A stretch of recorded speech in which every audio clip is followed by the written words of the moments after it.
Bonjour et bienvenue dans le programme culturel de cet été, donc 2024. Alors tout ce que j'ai vu et on va dire écouté peut-être aussi cet été. Alors par contre attention, ce ne sont que mes préférés, hein, ce ne sont pas forcément tout ce que j'ai vu. Je vous invite à écouter le podcast à chaque fois que je fais sur SoundCloud pour l'ensemble des choses que j'ai vues.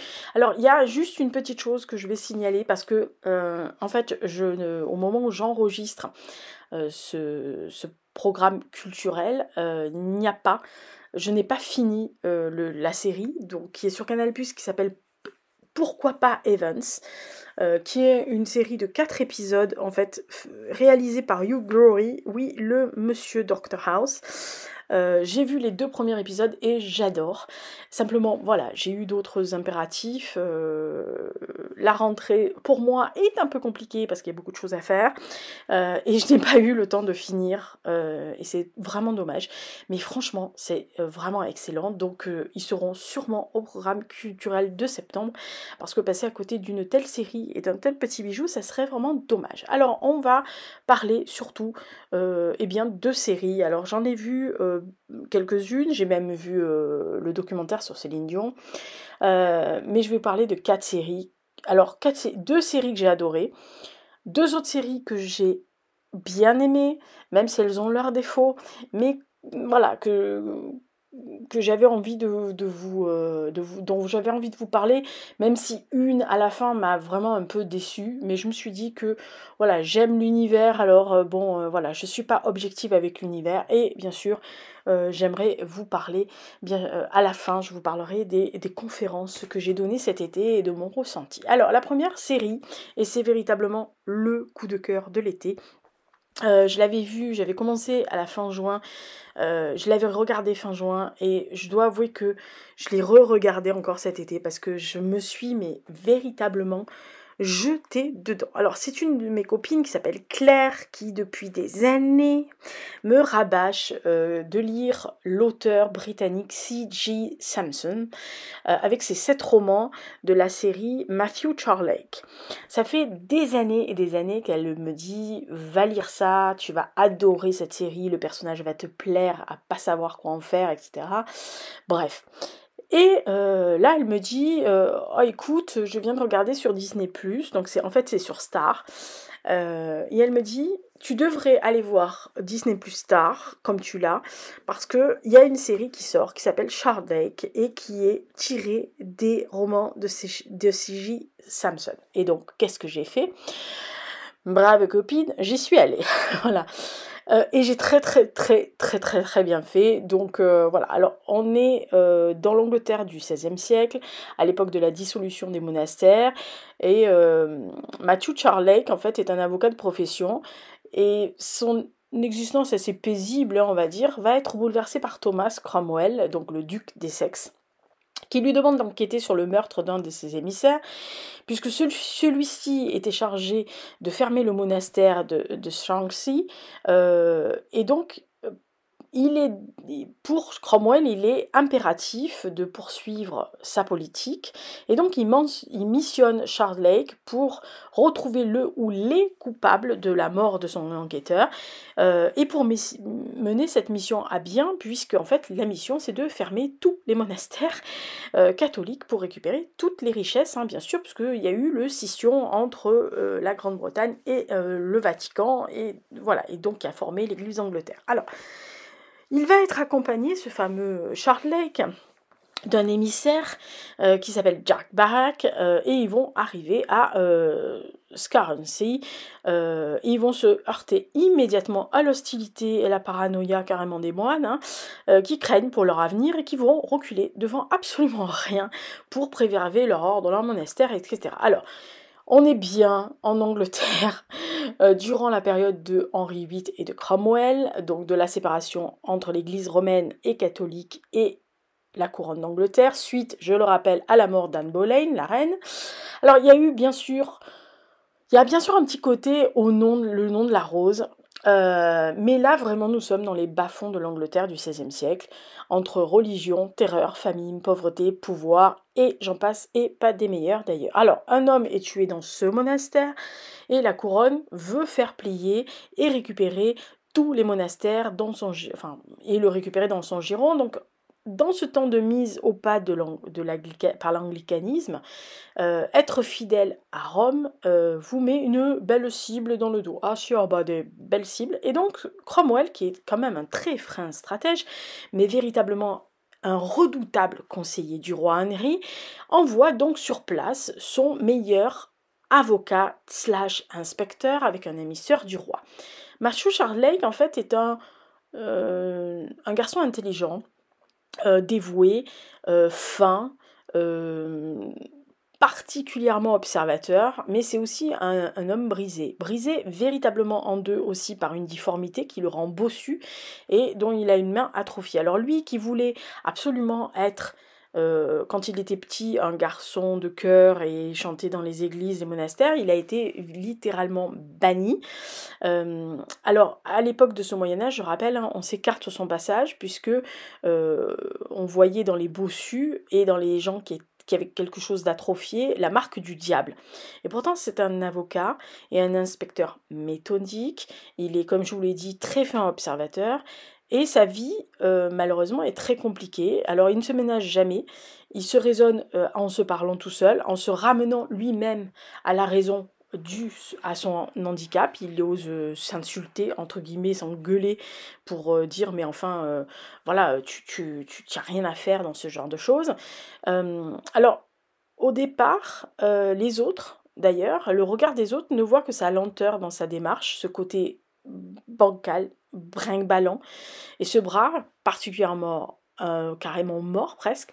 Mais il y a autre chose chez Charles Lake qui le rend fascinant, c'est son regard, sa bouille, et surtout sa façon de parler, toujours pareil, que ce soit les bien lotis ou les moins bien lotis.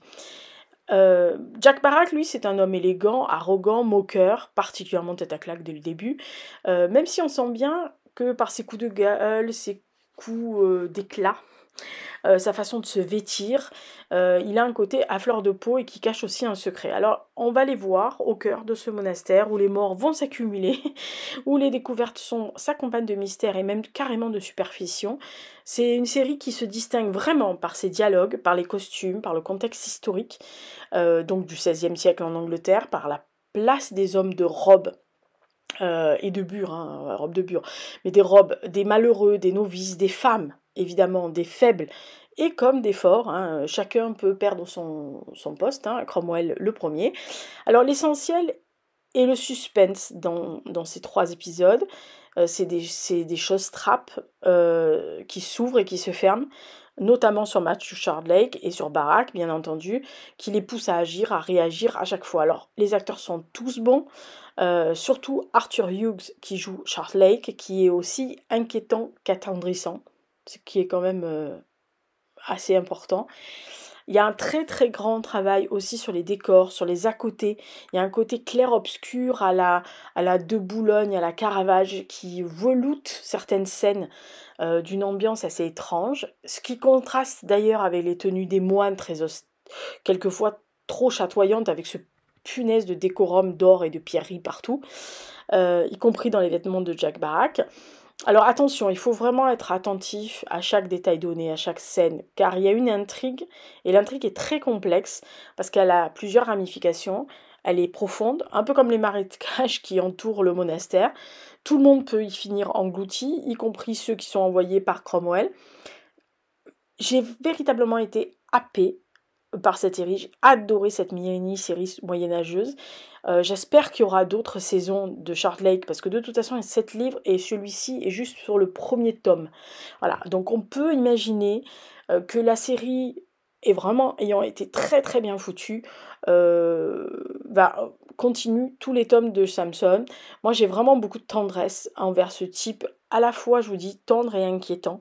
Et franchement, j'ai décidé, Claire m'a dit, il faut absolument que je les lise, donc elle va m'acheter les romans. Alors je lui ai dit en français, pitié, parce que j'ai pas envie de me retaper en anglais. Oui, je sais, même si ça peut perdre la traduction, on s'en fout. je lis en anglais quand j'ai envie, mais là j'avais vraiment pas envie. Donc elle va m'acheter les 2 premiers tomes pour Noël. Donc je les aurai pour Noël, je les lirai au début de l'année. Donc vous verrez apparaître donc C.J. Samson dans ma pile à lire. Mais là, écoutez, si vous aimez le côté un peu moyenâgeux, l'Angleterre du 16e, les mystères, le côté un peu nom de la rose, machin, etc., vous allez adorer cette série. Autre série que j'ai vue, donc que il faut absolument dire que moi j'adore, hein, voilà, on est d'accord. C'est la série qu'on attendait avec impatience, qui revient pour la 3e saison, c'est The Bear. Alors, toujours sur Disney+, cette fois-ci aussi.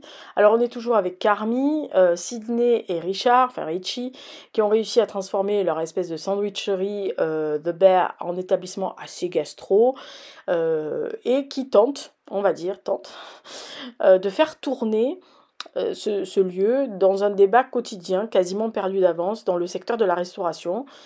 Carmy s'épuise au travail, il est de plus en plus exigeant envers son équipe, qui essaie de répondre au mieux avec ses attentes, et il y a toujours cette saison 2, ce final de la saison 2, qui plane sur la saison 3, et qui fait que tout le monde est à couteau tiré. Alors, le leitmotiv de cette saison 3, que j'ai adoré, c'est chaque seconde compte. C'est la phrase qui régit l'ensemble de la saison, qui peut dérouter d'ailleurs les fans de la première heure, ou ceux qui viennent y jeter un coup d'œil. Parce que c'est une saison complètement chaotique, avec une narration sans trop de lignes de conduite, on va dire. On a vraiment l'impression d'être dans un format court à chaque fois, style un vlog, quoi, avec des morceaux qui auraient été assemblés à la va-vite, un peu comme ça. Et pourtant, dans cette urgence, les personnages sont tous englués dans leurs soucis, dans leurs problèmes, dans leurs rancœurs, dans leurs erreurs, qu'ils admettent ou pas d'ailleurs. Dès le premier épisode, on se demande comment ils ont pu gérer l'ouverture du restaurant, donc dernier épisode de la saison 2, et comment ils peuvent encore travailler ensemble après ce qui s'est passé, on va dire, sans la plupart du temps avoir envie de s'entretuer, même devant les clients. Alors la saison 3 est comme, on va dire, c'est un peu comme un vêtement de seconde main. Qu'on cherche à rapriécer, vous allez à le rendre tout neuf, alors il est beau, etc. Mais on voit quand même qu'il y a des malfaçons de temps en temps, que c'est pas de la première jeunesse. Alors, dans la saison 3, c'est vraiment entre passé, présent, futur. Chaque épisode alterne une vision. Alors attention, il y a dans le même épisode, passé, présent, futur, un écueil, un regret, un espoir. Bref, tout ce qui les a menés à être au bord du précipice. Par exemple, on assiste à la formation de Carmy dans certains épisodes, donc quand il était jeune, auprès de chefs qui étaient des formateurs, qui l'ont véritablement mis sur orbite, et d'autres qui étaient véritablement des gros cons, il faut quand même le dire, qui sont là pour juste briser la moindre volonté de bien faire, ou même la moindre concurrence.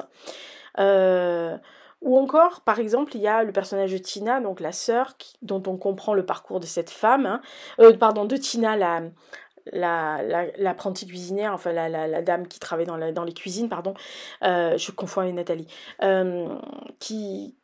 dont on comprend le parcours de cette femme qui s'est retrouvée au chômage dans la force de l'âge et qui a été sauvée par le frère de Carmy, ou encore donc la sœur Nathalie, enceinte jusqu'au cou, qui se retrouve avec sa mère sur le dos à la limite de la psychopathe, avec une brèche de rédemption, tout ça en essayant d'accoucher comme elle peut, etc. Enfin, il y a un épisode sur l'accouchement, c'est apocalyptique, mais on comprend beaucoup de choses à l'intérieur. Jamie Lee Curtis revient pour en rendosser le personnage de la mère qui est à la limite de la dinguerie. Et à la fin de cette saison 3, vraiment on se demande où ils vont aller, comment ils vont arriver à surnager à toutes ces casseroles qui leur collent au cul depuis longtemps, et je parle pas que de cuisine, hein. Voilà. Carmy, lui, navigue en eau trouble, il se tétanise à chaque épisode un peu plus, et on se demande si c'est pas lui qui va sauter du bateau en premier. Bref, on se demande presque à la fin, mais est-ce qu'il y a quelqu'un pour sauver le soldat Carmy dans l'histoire?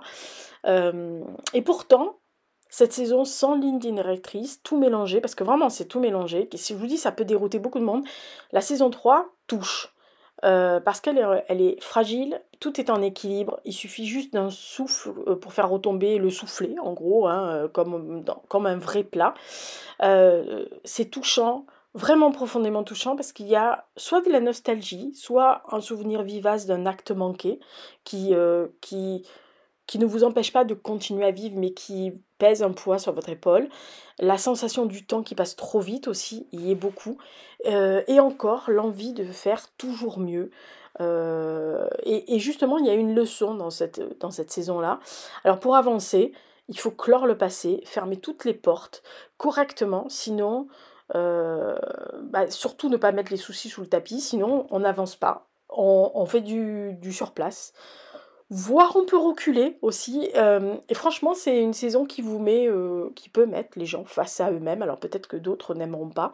Moi j'ai trouvé cette saison serait enfin j'ai pensé que cette saison serait un peu déstabilisante pour ceux qui ont adoré les 2 premières, mais je vous en conjure, laissez-vous porter, appréciez les saveurs, humez l'ambiance, parce que entre les silences, les sourires, les pleurs, les rages, il y a des personnages et ces personnages d'hommes et de femmes, ils font du mieux qu'ils peuvent les pauvres pour surnager, pour essayer de carter la tête haute et hors de l'eau, alors qu'en fait, ils ont juste envie de la mettre dans le four hein, par moment. Donc bref, j'ai adoré la saison 3.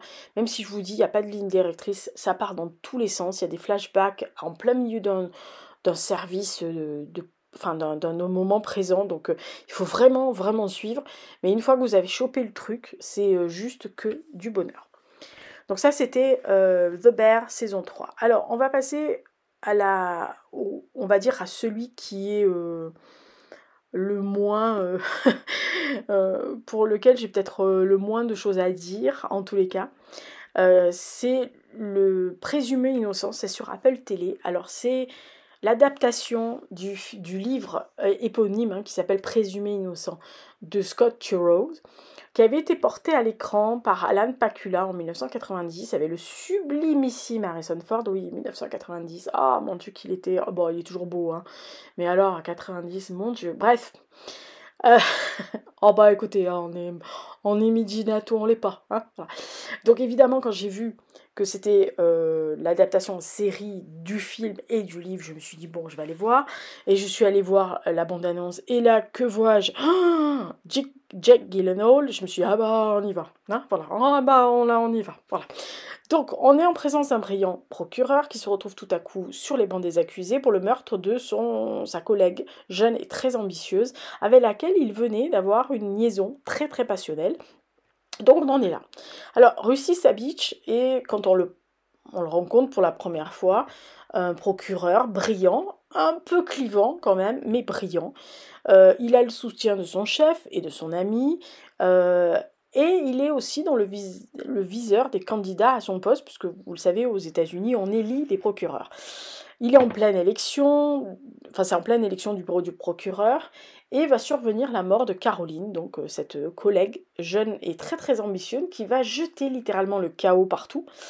Chargé au début de l'enquête sur sa mort, en fait, Rusty va rapidement se retrouver pointé du doigt euh, pour le meurtre de sa collègue et ex-maîtresse, puisque c'est ce qui va amener à sa mise en accusation. Alors, au fil des minutes, et vraiment dans les 2 premiers épisodes, on découvre, enfin moi non, parce que je savais depuis le film de Pakula, hein, voilà, mais ceux qui ne le connaissent pas, découvrent que Rusty n'est pas aussi droit dans ses bottes qu'il veut bien le montrer, que son mariage a pris l'eau, voire pas plus que l'eau, hein, voilà, suite à sa liaison avec Caroline, qu'il n'est pas si blanc que ça dans les blessures post-antémortem de Caroline. Voilà. Et petit à petit, en fait, les preuves vont s'accumuler, sa culpabilité est annoncée officiellement, il est coincé entre ses mensonges, ses omissions, ses erreurs de jugement, etc. Parce que ce type est quand même brillant, donc il essaye, il semble être le meurtrier et le coupable idéal, mais il accumule les bourdes. En tant que procureur, c'est quand même ballot.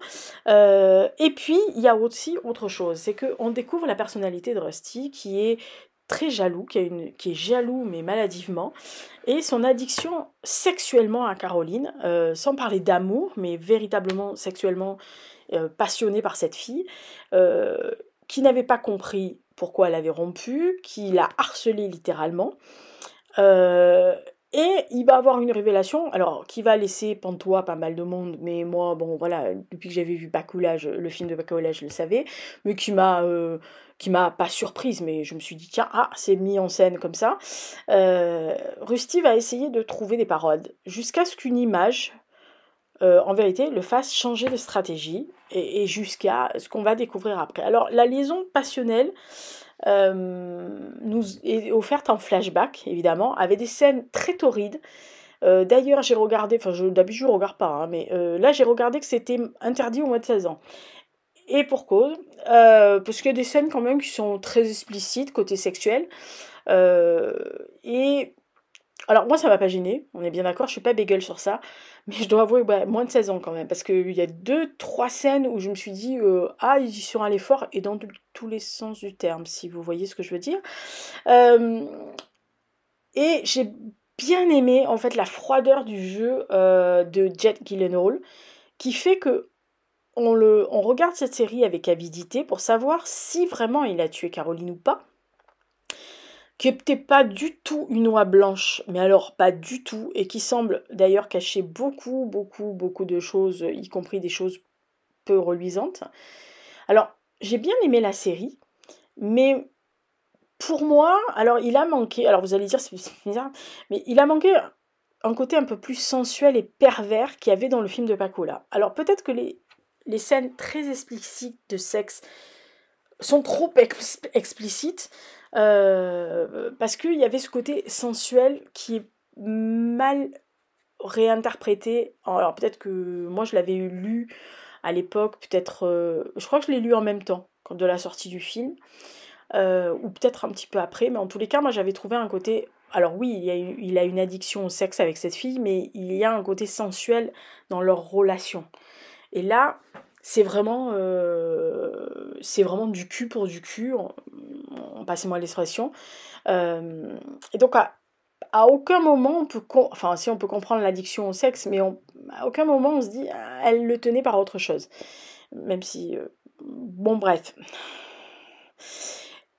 Alors, c'est vraiment ça qui m'a gênée. Voilà. Et il y avait un côté un peu plus pervers dans le jeu Harrison Ford, qui était quand même la beauté du diable, si vous voulez. Alors, Jack Gyllenhaal, excusez-moi, c'est quand même agréable de le reluquer sous tous les plans. Oh, bah si, quand même. Mais voilà, il y avait un autre charisme chez Harrison Ford. Alors, si vous ne connaissez pas le film de Pacula des années 1990 d'ailleurs exactement, allez-y, parce que c'est en fait banalement l'histoire d'un homme qui est obsédé par une femme, qui a d'autres intérêts, d'autres buts que lui, et qui se retrouve dans une espèce d'engrenage entre jalousie, vengeance, mensonge, qui ne sait pas trop comment il va berner la partie adverse, et pourquoi il le ferait, et comment il va le faire. Moi, je vous laisse voir ça. Après, allez voir le film de Pacula. Alors, bien sûr, évidemment, on parle de 1990, alors peut-être que ça a un peu vieilli, je ne l'ai pas revu depuis.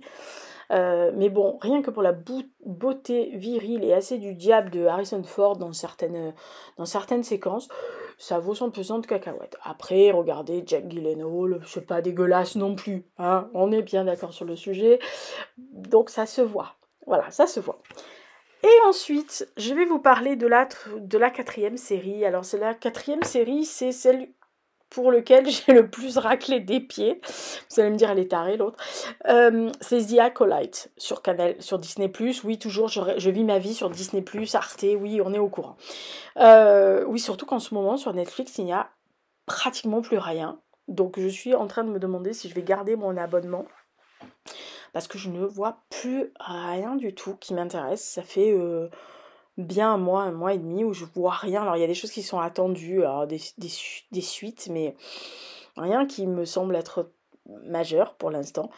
Donc j'espère que ça va marcher. Là en ce moment, honnêtement, s'il n'y avait pas Apple Télé, Canal+, et Disney+, ah oui, il y a eu Prime aussi, il y a des trucs sur Prime. Ah bah il y a le truc avec Anthony Hopkins. Non, c'est pas Anthony Hopkins.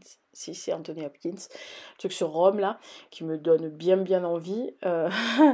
Voilà, mais sinon, il n'y a pas grand chose. Bon, bref. Donc, The Acolyte, on est dans l'univers Star Wars. Donc le résumé, c'est alors que l'ordre Jedi est à son apogée et que la prospérité règne sur la Haute République. Oui, on est dans la Haute République.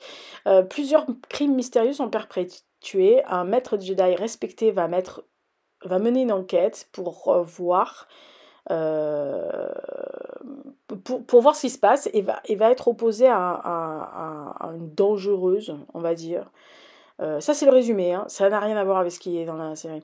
La dangereuse guerrière issue de son passé, à fur et à mesure que les nouveaux indices apparaissent, tous deux s'engagent vers un chemin obscur où des forces sinistres vont leur montrer tout ce qui n'est pas toujours ce qu'il semble être. Alors je peux vous expliquer que là, le mec qui a fait le résumé, ou il a fumé la moquette, ou alors il n'a pas regardé la série. Voilà. Non mais sérieux. Alors j'ai raclé des pieds depuis la sortie, parce qu'il est sorti comme un moment pour aller voir cette énième série de Star Wars, Made in Disney. Mais bon, voilà, vous connaissez ma propension à être une bonne fan de base, hein, une bonne midinette de Star Wars. Et donc j'ai regardé ça entre deux conférences cet été, parce que je me suis dit, bon, tant qu'à faire, allez vas-y, tu peux y aller. Parce que moi, honnêtement, depuis qu'ils ont relancé les séries, à part Andor et The Mandalorian, qui sont largement au-dessus du lot, et quand je dis largement, c'est que c'est carrément des entités à la ramification Star Wars. Alors vous dites les films 1, 2, 3, 4, 5, 6, 7, 8. Ah, non, pas les 7 et 8 et 9. Enfin bon, bref, vous imaginez, bon, pas les 7 et les 8 et 9. Hein, le seul intérêt de 7, 8, 9, c'est Kylo Ren. On est bien d'accord sur le sujet. Poe Dameron et Kylo Ren. Et le Général Hux. Voilà, c'est les trois personnages avec Leia. Et donc avec le retour de Han Solo. Mais c'est les seuls personnages, donc vous avez 5 personnages qui sauvent la mise. Même, oui, oh, bah, Luke Skywalker si on veut. Voilà, mais 6 personnages. Tout le reste est à jeter. Les droïdes, l'histoire, toute la merde. Voilà, mais j'ai pas compris comment ils ont loupé les 3 films. Toujours pas, hein, je l'ai toujours pas encaissé, comment ils ont loupé les 3, surtout le dernier, avec le potentiel qu'il avait. Alors, je rappelle, non, parce qu'il faut le rappeler de temps en temps, l'élu dans Star Wars, depuis le début de George Lucas, c'est Anakin Skywalker. On est bien d'accord sur le sujet. Voilà, voilà. Alors, pourquoi, à la fin, c'est cette abruti de Rey qui gagne contre Palpatine, alors qu'il aurait suffi que l'entité stellaire de Anakin Skywalker vienne l'aider, hein, puisque c'est quand même lui l'élu, hein, on est bien d'accord. Voilà, voilà, ça c'est sûr. Bon, bref, donc vous imaginez bien que mon côté un peu psychorigide sur Star Wars et fait que Andor et Mandalorian c'est vraiment au-dessus, et que dans la galaxie Star Wars, je compte Rogue One comme étant un film majeur. Donc les 6 premiers épisodes plus Rogue One, plus ces deux séries-là. Voilà. Alors je mets à part 2 séries qui sont Obi-Wan Kenobi et Ahsoka, même si Ahsoka, j'ai trouvé ça pas formidable du tout, plus Obi-Wan. Alors Obi-Wan, on est bien d'accord, je ne me refais pas en tant que midinette. L'association Ewan McGregor, Eden Christensen, j'ai couiné comme un goré. Voilà, donc ils auraient pu me mettre une daubissime à la face, genre à la carré, je voyais rien. Et Ahsoka, les seuls intérêts d'Ahsoka, c'est les scènes de flashback avec Eden Christensen. Voilà, non, ça on est bien d'accord, hein, voilà. Je dois avouer que les scènes où on avait vu dans les films animés de rebelles, etc., il n'y a pas mieux, hein, voilà. Donc, mais voilà.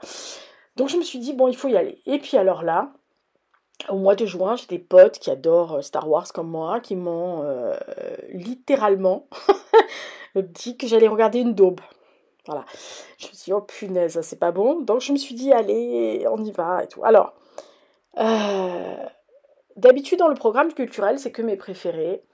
Là, exceptionnellement, ça va être mon préféré parce que c'est l'univers Star Wars. Donc mon préféré, c'est Star Wars. Mais ça va être le coup de gueule de programme culturel.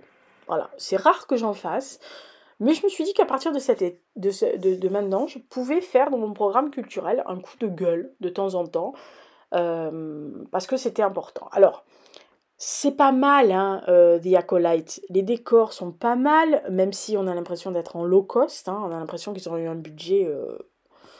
Enfin, qu'ils ont tout dépensé dans les cacahuètes et pas du tout dans les effets spéciaux. La musique est pas transcendante. Et comme elle n'est pas omniprésente, bah ça va, on l'écoute assez bien. Euh, il n'y a pas une intensité plus que dans certaines scènes que dans d'autres, mais ça suffit amplement. Donc bon, alors on part sur un truc très low cost, hein, on est bien d'accord. Le seul intérêt de cette série est le méchant, enfin le méchant entre guillemets, parce que alors attention, c'est pas vraiment un méchant, hein. Bon, c'est un Sith. Ah, voilà. Alors le premier qui dit que je suis plus Sith que Jedi, ah ben il aura raison, on est bien d'accord sur le sujet. Oh, Dark Maul, l'homme de ma vie. Bref, mais le méchant m'a attiré tout de suite, parce que je me suis dit, il y a un loup. Ah bah là, c'était flagrant, il y avait un loup, puis alors le loup, vous le voyez arriver à 20 km, le loup. Donc je me suis dit, bon, c'est sûr que ça me semble être un gros loup, hein, et j'avais raison, donc il n'y a aucune surprise sur cette histoire-là, c'est emmerdant hein, pour le scénariste hein, quand même. Le souci de cette série, et là où est mon coup de gueule, c'est que je ne sais pas du tout ce qu'elle fout là. Je comprends pas le message. Voilà, d'habitude dans les Star Wars, il y a quand même quelque chose. On parlait d'Andorre, bon voilà, il y a Andorre, c'est la résistance, on connaît pour Rogue One, donc on sait jusqu'où il est allé dans Rogue One. Donc il y avait une volonté de faire comprendre qui était Andorre et pourquoi il se mettait dans cette situation-là à ce moment-là, alors qu'il aurait pu rester tranquillou, bilou à la base. Hein. The Mandalorian, c'est pareil. Il y a quelque chose dans le Mandalorian qui fait que qu'il y a un écho dans la galaxie Star Wars. Je sais, Rogue One, bon, n'en parlons même pas, ce truc, et on comprend pourquoi et qui a récupéré les plans de l'étoile noire pour la faire sauter dans l'épisode 4, hein, donc merci Rogue One, l'équipe de Rogue One. Alors, Ahsoka n'avait pas de grand intérêt, même si elle apparaît dans l'univers étendu, mais je vous dis, les scènes avec Hayden Christensen, c'est quand même un bonheur. Obi-Wan Kenobi, je sais qu'il y a beaucoup de gens qui ont craché sur cette série, mais il y avait quelque chose qui était inexpliqué depuis longtemps, c'est-à-dire la façon dont parle la princesse Leia au droïde pour appeler à l'aide Obi-Wan Kenobi. Hein. Elle avait l'air un peu familière pour de lui parler. On sentait bien que c'était très familier, en tous les cas. Donc il y avait quelque chose, voilà, il y avait un truc qui faisait que vous aviez l'impression qu'elle le connaissait sans le connaître. Donc effectivement ça s'explique par la série Obi-Wan Kenobi, même s'il y a des gros écueils sur cette série-là, parce que notamment, alors la gamine est magnifique, hein, mais enfin il y a 2-3 scènes où c'est carrément invraisemblable hein, qu'elle arrive à, à semer des mecs qui font le triple de sa taille, etc. Bon bref, mais c'est quand même bien foutu. Puis alors, la scène entre Obi-Wan Kenobi et Dark Vador où ils se battent là sur la planète, là, c'est oh là là, quand le casque est coupé, oh bon bref, vous imaginez bien. Donc il y a des choses qui sont intéressantes. Vous vous dites bon, c'est pas, ça casse pas 3 pattes d'un canard, mais voilà, c'est justifiable. Il n'y a pas de justification sur celui-là. Voilà, les personnages sont trop stéréotypés, voire carrément beaucoup trop. Les jumelles, c'est même pas un arc narratif parce qu'on se dit qu'il y a un loup dès le début. Le maître, là, le Jedi en chef, là, qui est censé, voilà, celui qu'on annonce dans le résumé, qui est le maître Jedi, qui est une dangereuse guerrière issue de son passé. Si c'est elle la dangerosité, moi je veux bien me jeter. En fait, c'est un Sith hein, qui est son danger, c'est pas la fille. Lui, il a aucun intérêt. Voilà, à la fin, il n'y a aucun intérêt. Alors, je dois avouer que le dernier épisode, j'ai pas compris. Enfin, j'ai pas compris. Façon de parler, j'ai compris. Mais non, si, non, je comprends pas la finalité de l'épisode. Alors, c'est très. Alors, pour le fait, c'est très américain. C'est très style bon sentiment, c'est les gentils qui gagnent à la fin, c'est très basique, quoi. C'est pas l'univers Star Wars, hein. On rappelle que Dark Vador fout une correction 2-3 fois quand même, et que l'empereur Palpatine, bon bref. Alors dire que je me suis ennuyée, ça serait ça serait faux, parce que je me suis pas ennuyée, mais j'ai regardé ça en faisant carrément autre chose. Ne pardon même pas des 3 derniers épisodes où je regardais carrément, c'est limite si je dessinais pas en même temps. parce que je loupais rien, en fait, en dessinant, je loupais rien, j'entendais les dialogues, et visuellement, comme c'est pas topissime, je loupais rien du tout, voilà. Alors, j'ai eu la dent dure, je le sais, pour Ahsoka. À côté Ahsoka, c'est de la bombe, hein, voilà. Ah non, mais voilà. Alors, je comprends vraiment pas pourquoi, et moi, il faut que j'arrête de faire ça. Je m'inflige, mais c'est vrai, je m'inflige toujours à regarder ces exacts de Star Wars, hein, Made in Disney. Euh, Parce que alors là, si on voulait mettre un clou dans le cercueil, on y est droit. Voilà, alors pitié les gens de Disney, s'il y a quelqu'un qui passe par là, mais faites-nous une saison 3, 4, 5, 6 d'Andorre, mais bien écrite, hein, voilà. Faites-nous du Mandalorian, faites-nous des choses qui sont calées, bien que... Alors ça m'étonne parce qu'aux productions, il y a écrit Dave Filoni, etc. C'est quand même des mecs qui connaissent leur petit Star Wars illustré. Ah, voilà, alors refaites-nous un Rogue One si vous voulez, enfin Rogue 2 si vous voulez. Euh, voilà, ça a de la truc. Alors, j'ai toujours pas compris pourquoi Disney, qui veut absolument étendre tout l'univers Star Wars, mais faites-nous la montée du général Hux, parce que je rappelle qu'il a quand même tué son papounet pour récupérer le titre de général dans l'Empire. Charmant, le gars. Pareil, la trajectoire de Kylo Ren. Je comprends pas que personne ait utilisé ça. Alors, il parle d'une série sur Rey, mais on s'en bat l'œuf, on sait que c'est la petite fille de Palpatine et qu'elle a été fabriquée, la gosse. En gros, c'est un clone. Voilà, donc, et puis qu'est-ce qu'on s'en fout? Elle a passé 20 ans sur une planète à, à récupérer des pièces détachées. Bon, franchement, c'est pas intéressant. Par contre, le parcours de Kylo Ren, fils de Han Solo et de la princesse Leia, est élevé dans la famille Skywalker par son oncle, il trahit, il se casse chez le concurrent. Alors, l'occasion de revoir notre ami euh, le machin que j'adore, hein. Ah oui, oh, Snoke. Oh, Snoke, bon, bref. Et sa rencontre avec Snoke, le général Hux, etc. Alors, moi, je trouve que la série serait géniale. Alors, évidemment, c'est pas Adam Driver. Ça va être très compliqué de trouver un mec qui ressemble à Adam Driver. On est bien d'accord sur le sujet. Voilà. Mais bon, ils ont réussi à rajeunir Hayden Christensen avec les effets spéciaux. Et d'ailleurs, c'est vachement bien foutu. Donc, pourquoi pas. Bon, après, je pense que Adam Driver n'a peut-être pas forcément envie qu'on lui retape sur la gueule à cause de ça. Mais ça serait largement plus intéressant que tous ces gens qu'on connaît pas. Alors oui, ils ont attiré le chaland avec Carrie-Anne Moss, machin. Mais il n'y a rien à voir dans ce truc-là. Elle reste... Il y a 3 scènes sur elle, quoi. Et ils ont fait une bande-annonce où vous avez l'impression qu'elle est là la moitié du temps. Voilà. Je vous dis, il n'y a rien à sauver dans celui-là. Voilà, je vous dis si le faux méchant, là, enfin le méchant qui est pas vraiment un méchant, qui est un site, voilà, qui est quand même qui a un peu plus d'épaisseur. Voilà, il y a un brin plus épaisseur, c'est marrant quand c'est un méchant, c'est plus intéressant. Tout est relatif, bien sûr. Mais vraiment, je vous dis, il n'y a rien de transcendant. Voilà. Donc ça, c'était les 3 séries que je vous conseille de voir et celles que je vous déconseille. Hein, voilà, coup de gueule, quoi. Alors, pour ceux qui ne veulent pas du tout savoir ce que je fais en dehors de mes lectures, des podcasts, etc., et qui se disent j'en ai strictement rien à carrer de ta carrière de romancière parce que ça ne nous intéresse pas. Euh, non, mais il y en a, hein, je vous le dis tout de suite, il y en a. Bah écoutez, vous pouvez vous arrêter là. Voilà, ça sera avec grand plaisir que j'aurai partagé avec vous mes 3 séries et mon coup de gueule. Mais pour ceux qui sont intéressés, je vais parler un peu des conférences que j'ai données cet été et de mon ressenti, etc. Donc, à bientôt pour ceux qui ne m'aiment pas en tant que romancière. Bonjour à ceux qui m'aiment bien aussi comme romancière. Alors cet été, j'ai donné plusieurs conférences. Je ne vais pas les détailler chacune, hein, parce que j'ai pas fait de... Il y a des photos, mais je ferai peut-être un vlog ou je sais pas quoi, mais peut-être pas forcément. Vous savez que c'est pas trop ma came de documenter ma vie perso.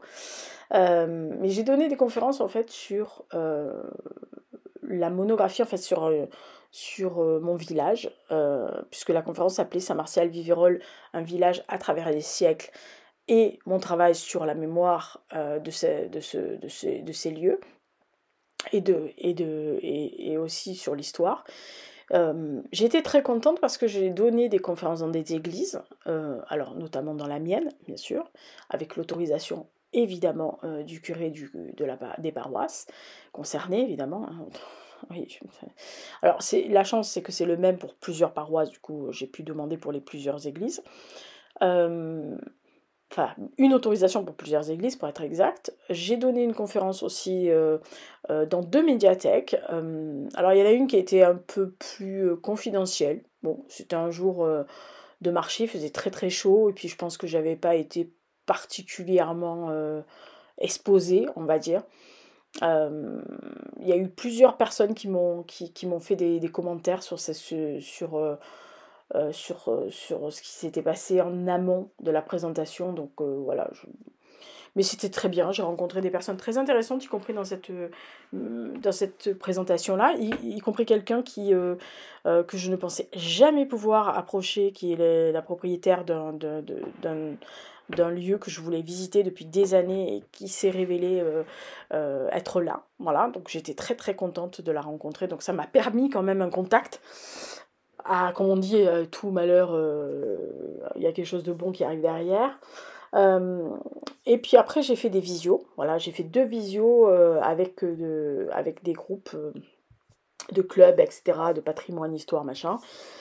C'était très agréable de faire ces conférences parce que bon, premièrement, j'ai parlé de l'histoire de mon village qui a plus de 1000 ans, de l'histoire surtout de l'église, des seigneurs, des châteaux que nous avons sur notre territoire et puis c'était aussi, une occasion pour moi de redonner, ce que, les anciens m'avaient donné comme histoire, de transmettre un peu le flambeau en espérant que les personnes qui étaient dans les salles différentes ou en visio devant moi, puissent être, intéressées, peut-être, d'aller fouiller, peut-être d'aller découvrir d'autres choses et puis de me contacter pour me dire: «J'ai trouvé ça, j'ai trouvé ça».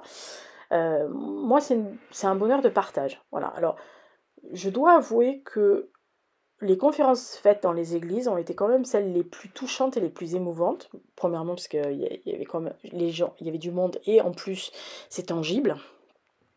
Médiathèque, c'était plus, confidentiel, surtout la deuxième. Enfin, la première, j'en parle même pas. Mais la deuxième, c'était vraiment un cercle restreint parce que leur salle faisait pas plus de 30 personnes et ils avaient 30 personnes dans la salle. Voilà. Bon, c'est déjà bien, vous allez me dire, mais voilà, c'était plus confidentiel. C'était des gens qui avaient plus ou moins lu au moins un de mes romans en lecture commune et cetera. D'ailleurs, la les personnes de la médiathèque m'avaient dit, «Écoutez, on a fait tourner le livre depuis 2-3 mois», ils avaient fait lire Le Secret de Cassian et De retour en URSS, et pas du tout la monographie, mais ils voulaient, montrer aux gens ce que je pouvais écrire et donc elle m'a dit: «On n'a pas acheté d'autres livres, on avait les 2 livres à la bibliothèque, donc on leur a proposé chacune, s'est prêtée». Donc l'une finissait, l'autre, reprenait et cetera. Donc c'est vrai que j'ai fait ma conférence, mais lors des questions, ils m'ont posé plus de 45 minutes de questions uniquement sur mes romans. Voilà, pas du tout sur ma conférence de mémoire, enfin de Saint-Martial, mais ça me gênait pas parce que comme dans mon travail de mémoire, quand je l'explique, je parle des romans et je parle du fait qu'il y a au moins 4 romans dans ma bibliographie. Sur les 10 romans, il y en a 4 qui se qui sont plus ou moins implantés dans le Périgord et notamment à Saint-Martial et autour. Je dois avouer que, bon, voilà, ils avaient largement de quoi, discuter avec moi de ça et puis, par exemple, Le Secret de Cassian parle du Moyen Âge dans mon village avec les châteaux, les seigneurs et cetera donc c'était et l'église aussi qui est un grand personnage du roman et donc ça me donnait l'occasion aussi de rediscuter de l'histoire du village. Mais c'est vrai que dans les églises, ça a été particulièrement touchant parce que j'avais les gens en face de moi, parce que la solennité du lieu, la réverbération. Par exemple, mon église est très, très haute, donc il y a une sonorité particulière dans l'église de réverbération du son, de la voix, des mouvements. C'est-à-dire quand quelqu'un, il y a eu deux trois personnes qui m'ont pas applaudi, mais vous savez quand vous bruissez parce que ça vous a plu ce que la personne dit et cetera, vous l'entendez dans ce genre d'église. Les autres églises pareil, elles sont peut-être un peu moins, hautes, elles ont une autre sonorité, mais c'est pareil, s'il y avait ce côté un peu solennel. J'ai eu la chance de rencontrer des gens qui étaient, intéressés, passionnés. J'ai eu vraiment beaucoup de soutien. Vraiment ça m'a fait très plaisir. J'ai été très, très touchée de l'accueil des personnes. J'étais pas du tout là pour vendre d'ailleurs, je me suis fait un peu remonter les bretelles par, deux des gens d'au moins 2 églises, qui m'ont un peu tiré les oreilles. Parce qu'ils m'ont dit: «Ah mais nous on voulait t'acheter des bouquins», on voulait, parce ils me tutoient pas tous quand même, ils me connaissent pas tous. «On voulait vous acheter un bouquin, machin et cetera». Je lui ai dit: «Mais non, moi je fais une conférence, je fais pas du vendeur quoi, donc si je dois faire vendeur, je vais à la librairie ou à la maison des presses du coin et cetera, je fais une dédicace».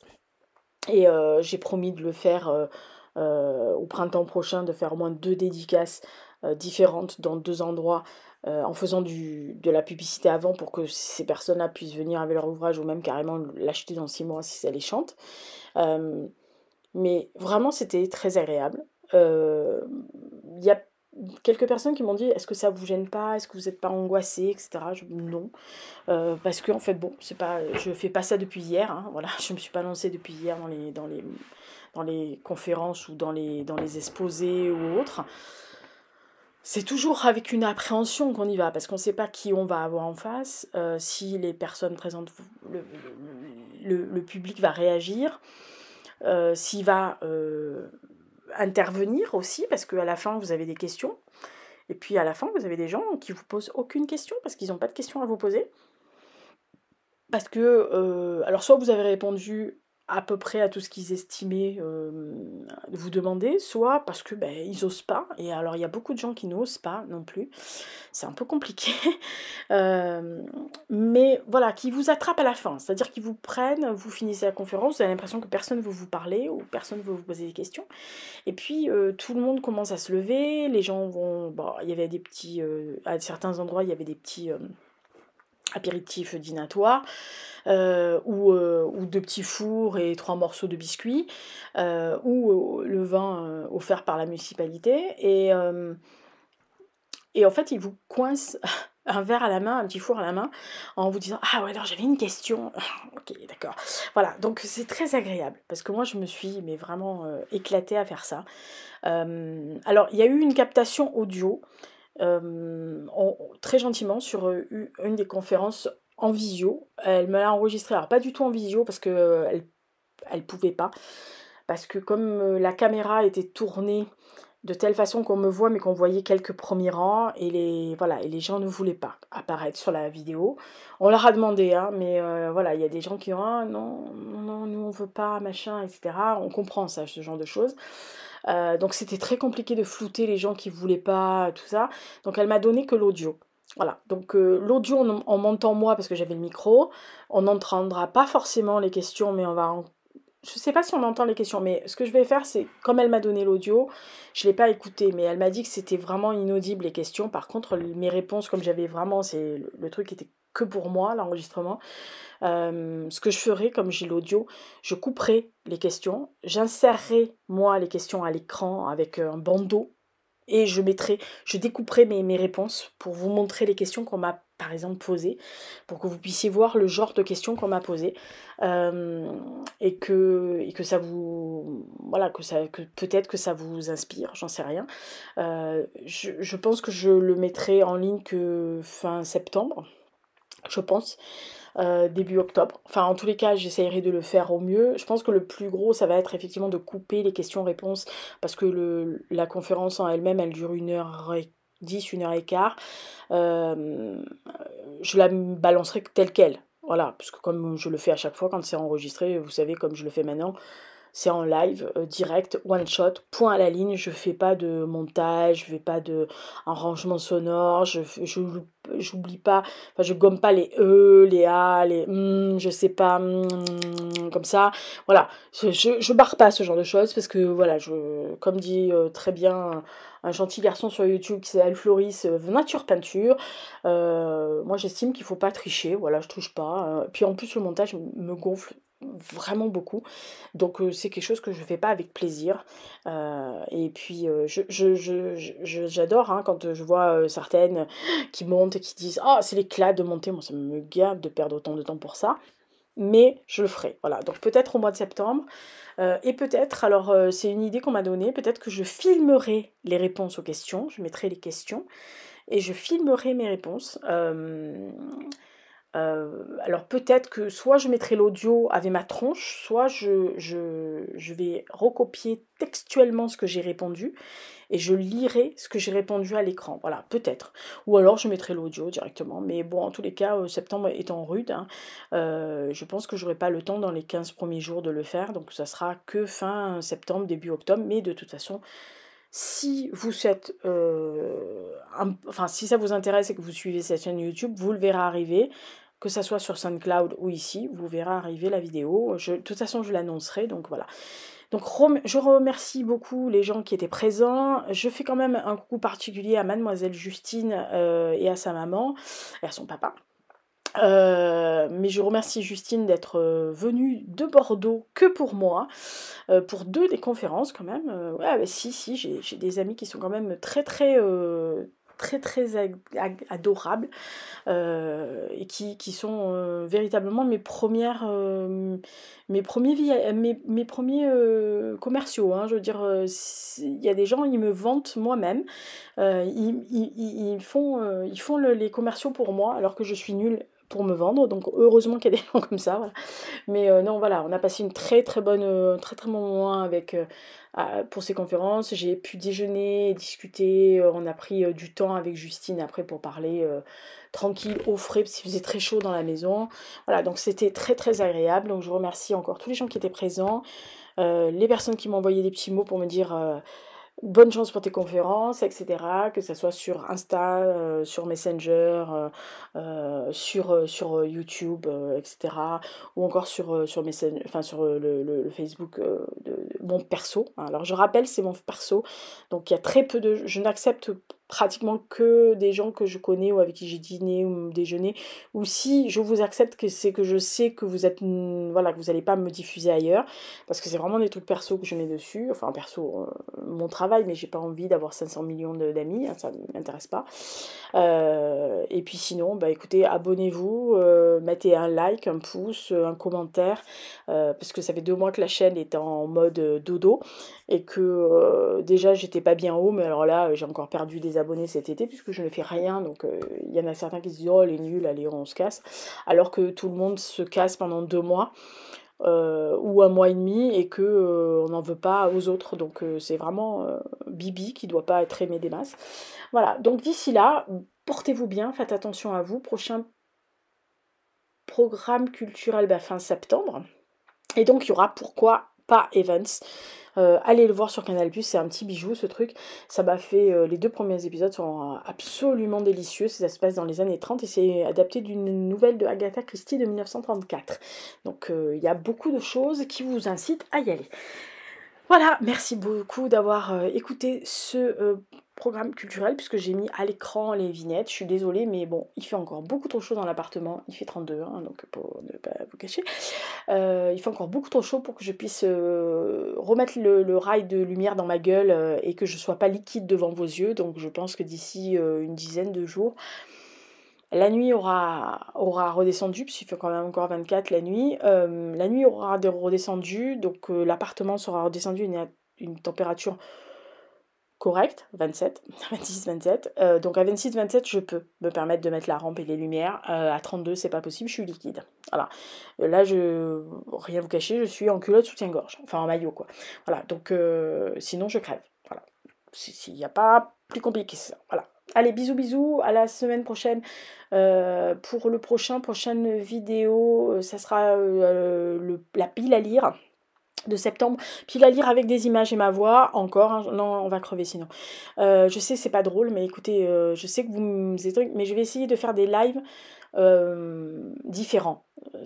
Alors, 1 par mois, peut-être 2, qui dureront pas plus d'1 heure, peut-être à des horaires qui vous conviendront pas, parce que le faire à 20h, 20h30 pour moi c'est compliqué, parce que je travaille le lendemain, je me lève à 4h30, et que je veux pas des lives de pas de bonne qualité où je regarde la montre, etc. Donc peut-être que je vais faire des lives à partir de 17h30, 18h. Je sais que c'est tôt, je sais qu'il y aura beaucoup de monde qui seront au travail et qui pourront pas le regarder, mais c'est des lives que même si je suis seule, c'est pas grave, enfin c'est pas grave. c'est embêtant, mais en tous les cas, je les ferai, et ça sera peut-être plus sympathique d'avoir des lives comme ça, où par exemple, je pourrais présenter mon programme culturel en live, comme ça, en préparant les vignettes, en mettant les vignettes sur le côté en entier et vous en parler, ça sera peut-être plus simple que moi fasse la vidéo toute seule, etc. Et s'il y a une personne dans le chat, eh ben, la personne pourra me poser des questions. Voilà.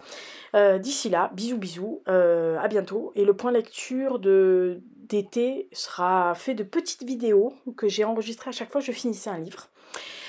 Donc ça, il n'y aura pas encore ma tronche, mais il y aura ma voix, les livres et la façon complètement débile que j'ai de tenir ma petite caméra, puisque en fait j'avais pas apporté ma petite caméra, celle que je filme là, le truc qui a 300 ans là. On est bien d'accord, je vais pas acheter du matos pour rien, hein, donc voilà. Il y aura de questions que j'achète une super caméra, machin, alors que je fais que des vidéos pourries, que personne ne regarde, enfin que très peu de gens me regardent. Donc j'ai fini un téléphone, simplement mon téléphone a eu une avarie, puisque j'ai cassé, enfin il y a eu une rayure sur l'ensemble de l'écran. Alors il marche très très bien, hein, mais il y a eu une avarie, c'est que je n'ai plus l'audio. Voilà, il faut que je branche les écouteurs pour pouvoir enregistrer, pour pouvoir parler au téléphone, pour pouvoir faire des mémos, des machins, c'est très chiant. J'arrive pas à remettre, j'ai tout essayé, voilà, le mec d'Orange a tout essayé avec moi, ça marche pas. Voilà. Donc soit il faut le changer, soit bah, il faut faire avec les écouteurs. Donc il m'a dit que le moins cher, ça serait d'acheter des écouteurs sans fil Bluetooth pour pouvoir les mettre au moins une aux oreilles pour pouvoir bah, parler, faire des mémos, recevoir des coups de téléphone sans avoir un filaire. Je pense que c'est ce que je vais faire. Je vais acheter un truc à 3 francs 6 sous et puis je vais faire avec jusqu'à ce que mon téléphone soit vraiment hors d'usage et que je doive en changer.